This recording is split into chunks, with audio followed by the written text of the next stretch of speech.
वही बात है कि नेकी कर और वो आपके गले पड़ जाए। जैसे कि अबू बकर के साथ हुआ। अबू बकर ने एक नेकी की, एक लड़की के साथ अच्छा किया और उसी की नेकी उसी के सर पे आ गई और उसी के ऊपर पड़ गई और वो उसके गले की हड्डी बन गई है, जो न उगली जा रही न निकली जा रही। वो बंदी उसके घर आ गई है जेन्युइन कि मैं इसकी बीवी हूँ। और जी क्या बीवी हूँ, निब्बी वाली, इतनी निब्बी वाली हरकत, इतनी निब्बी वाली हरकत के भाई मैं दिल से तो मान चुकी हूँ ना कि आप मेरे शोहर हो भाई। हम ना एंडी हो गई। इस लेवल का डिल्यूजन कभी जिंदगी में मैंने किसी ड्रामे में नहीं देखा कि इस तरह लड़की उठ के आ जाए और कह दे कि मैं दिल से आपको अपना बीवा हस्बैंड मान चुकी हूँ, तो मतलब अब आप मुझसे शादी करें। ये तो भाई कितनी गलत बात है, समझ ही नहीं आई कि हमने के साथ हुआ क्या। फिर उन्होंने सारा हमें दिखाया स्टेप बाय स्टेप कैसे वो लड़की उसके पीछे क्रेजी हुई। वो तो ऑब्सेस्ड हो चुकी है, उसको भाई एक कैरेक्टर आइडियल समझती है, उससे इंस्पायर है बहुत ज्यादा, इस वजह से उससे ऑब्सेस्ड हो गई है। उसको नहीं पता कि वो बस मत उसका ये है कि बस मुझसे शादी कर ले, तो उसके घर आ गई। अब जो अबू बकर की माँ है, अबू बकर की माँ के साथ यही सीन हुआ था, वो घर से भागी थी और सारा कुछ उसने किया। तो इस गिल्ट को खत्म करने के लिए, लड़की की इज्जत खराब ना हो इसलिए वो अपने बेटे से कहती है कि आप उससे शादी कर लो। तो अबू बकर का भी कहना ठीक है कि वो शादी क्यों करे, आफ्टर जब एक आदमी उसके जब उसके साथ कोई ताल्लुक ही नहीं है तो वो उससे शादी क्यों करे। ये उसकी माँ की डिमांड करना भी बहुत गलत था। दूसरा वो सीन मुझे बहुत अच्छा लगा कि अबू बकर के फ्रेंड्स बैठे होते हैं, वो थाईलैंड की बातें कर रहे होते हैं, वहां पे वो लड़की आती है हमना, और वो दोस्त इतना क्रीपी और इतनी गंदी नजर से वो हमना को देखते हैं। लाइक वो उनसे कितनी छोटी होगी, आप सोचिए वो कितनी छोटी सी बच्ची लग रही थी और वो इतनी गंदी नजर से उनको देखते हैं। वो तीनों उसको देखते हैं और वो उसको अबू बकर को उसी वक्त पता चल जाता है कि ये गलत नजर से उसको देख रहे हैं और वो फौरन के फौरन उठता है, कहता है बच्चे आप जाओ। कितनी रिस्पेक्ट देता है वो उसको, और उस वक्त वो चल जाते हैं। और देखो हमना का जो बाप है उसको मतलब वैसे तो पता है कि अबू बकर के साथ कमरे में अकेला नहीं छोड़ना उसको, लेकिन उसको ये नहीं पता कि उसकी बेटी चाय का कप लेके मर्दों के दरमियान में जाके चाय दे रही है उसके दोस्तों के सामने, वो उसको नहीं पता। मतलब इस चीजों का भी तो ख्याल रखना चाहिए। लेकिन अबू बकर ने इतनी स्मार्टली चीजों को हैंडल किए थे, प्यार से उसने कहा बच्चे आप जाओ। फिर उसे बताया कि ये जी हाँ उनकी बेटी है, तो इस तरह। और उसने बड़ा स्ट्रिक्टली कहा कि आप यहाँ से इसको लेके जाए, मेरे घर में इस तरह रहना अच्छा नहीं लगता। वो बहुत रेजिस्ट कर रहा है, बहुत ना बहुत सबर कामली और बड़ी ना पेशेंसली चीज़ों को हैंडल कर रहा है। वो बहुत अच्छा लगा मुझे कि उसने मतलब इतना हार्ड किस्म का रिएक्शन भी नहीं दिया और इतना कोई गलत कहा भी नहीं उस लड़की को। उसको बच्ची समझ के उससे दूर हट गया और उसको एक अच्छे तरीके से हैंडल किया चीज़ों को और खुद को डिस्टेंस में रखा।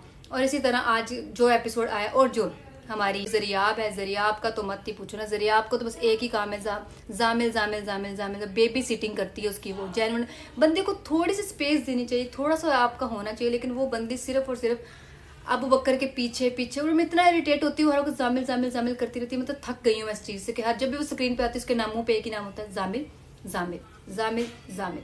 और जामिल जी आ गए हैं, वो तबलीगी जमात के साथ गए हुए थे और ये कितनी बड़ी बात आया है। वो मैंने कितने कितनी खूबसूरती से लिखा है कि एक लड़का जो बिल्कुल ही एक डिफरेंट लाइफ में रहता है, एलीट लाइफ में रहता है, उसको इस चीज़ से कोई ताल्लुक नहीं है, गुनाह उसने किया, फिर उस गुनाह से उसको रियलाइजेशन हुई और वो तबलीगी जमात में जा रहा है और उसको गिल्ट है कि उसने एक गुनाह किया है और वो उसको सुधारने की कोशिश कर रहा है। चाहे वो अबू बकर को एज वो कंपटीशन समझ रहा है, कुछ भी समझ रहा है, लेकिन वो एक तबलीगी जमात से उसे पुरसुकून होके वो काम होके वापस आया। और जिस तरह वो जरियाब से बातें कर रहा था, जरियाब को इवन नहीं बता रहा होता और जरियाब आगे से कह रही होती है, वो जरियाब को इसलिए नहीं बताना चाह रहा होता ना, जरियाब मजाक उड़ाएगी और जरियाब ने यही किया कि क्या कर रहे हो आप, किस तरह ये करते हो, कहाँ गए थे तुम, तबलीगी जमात से कैसे गए।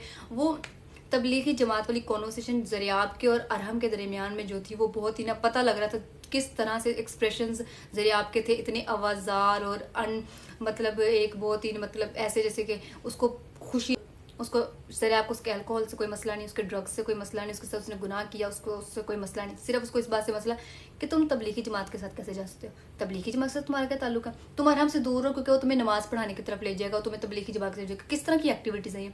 मतलब तुम एक मुस्लिम घराने में पैदा हुई, तुम मुस्लिम मुल्क में रहती हो, तुम्हारा थोड़ा सा तो मतलब होता है ना, आप जितना भी इस्लाम से दूर हो लेकिन इतना दूर कैसे हो सकते हो कि मतलब आप इस तरह करो कि भाई नमाज रोजा आपको कुछ पता ही नहीं है। वो ये दिखाया जा रहा है कि दो अलग लाइफ है, किस तरह एक चीज है कि उसके घर वालों ने उसको बिल्कुल ही कुछ नहीं बताया। जैसे वो नमाज पढ़ रही होती है इसकी दादी और उसके पास वो बैठी ऊंची आवाज में रील्स देख रही है, गाने सुन रही है और उसको फर्क नहीं पड़ता।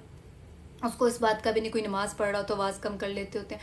मतलब प्रॉपर डिस्टेंट है वो इस चीज से, उसको किसी चीज से फर्क नहीं पड़ता। जरिए आपका करेक्टर इस तरह का, फिर वो जरिए आप सामने से जिस तरह की बातें करती है और वो उससे पूछती है कि तुम तबलीगी जमात से गए थे, तुम तो कुरान पाक भी नहीं पढ़ते, तुम नमाज भी नहीं पढ़ते, तुम बेसिक चीजें भी फंडामेंटल्स नहीं करते। मतलब अब ये मुझे समझ नहीं कि मतलब practising Muslim and non practising Muslim. अगर मुस्लिम नमाज पढ़ने की तरफ आ रहा है तो एक अच्छी चीज़ है, वो अपनी आदात को बेहतर कर रहा है, अच्छी आदात को अपनाने लगा, तो आप उसको अप्रिशिएट करो, ना कि उसको कहो कि नहीं तुम सब कुछ छोड़ो, तुम हार्वर्ड जाओ, तुम यूनिवर्सिटीज जाओ, तुम्हारा पूरा करियर पड़ा। नमाज पढ़ने से तुम्हारा करियर खत्म तो नहीं हो जाएगा ना। अबू बकर का करेक्टर देख लो, कामयाब करेक्टर, काम करेक्टर का अच्छा, गुनाहों से बचने वाला, खुद को हर चीज से बचाने वाला, अपने पेरेंट्स की इज्जत करने वाला। दूसरी तरफ जामिल, अल्कोहल, ड्रग, हर तरह का गुनाह, पार्टीज, माँ बाप की इज्जत नहीं, हर वक्त घूमना, हर वक्त करना, कुछ फर्क नहीं पड़ता दुनिया में क्या हो रहा है।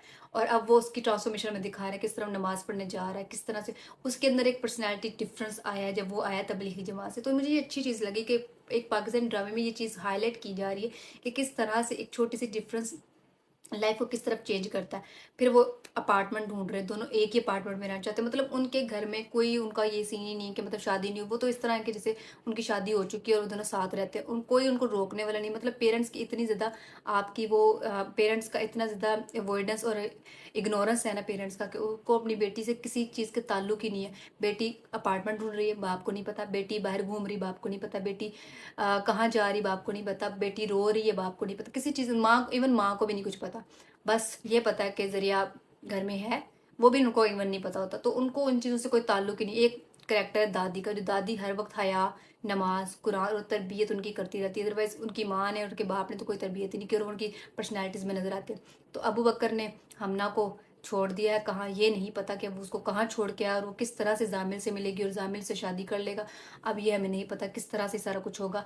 अब जब जामिल को पता लगेगा कि अबू बकर ही है जिसने अपार्टमेंट दिलवाया जरिया आपको, वो और खराब हो, उसका और दिमाग खराब हो जाएगा और वो और डिप्रेशन में चल जाएगा। उसको पता नहीं जिसका कंपटीशन लग गया अबू बकर के साथ। अबू बकर को तो पता भी नहीं कि जामिल को एग्जिस्ट भी करता होगा सही तरह से, लेकिन वो इतना ऑब्सेस्ड हो गया अबू बकर से। अबू बकर से हर बंदे ऑब्सेस्ड है, और वो हर वक्त जामिल जामिल जामिल जामिल, उस जरा सा स्पेस नहीं देती वो बंदी उसको। मैं थक गई उसके करेक्टर। जब भी आता है टीवी पे, जब भी स्क्रीन पे जरियाब आती है, उसके मुंह पे एक ही नाम होता है, जरिया जामिल जामिल, बस यही करती होती। That is very annoying.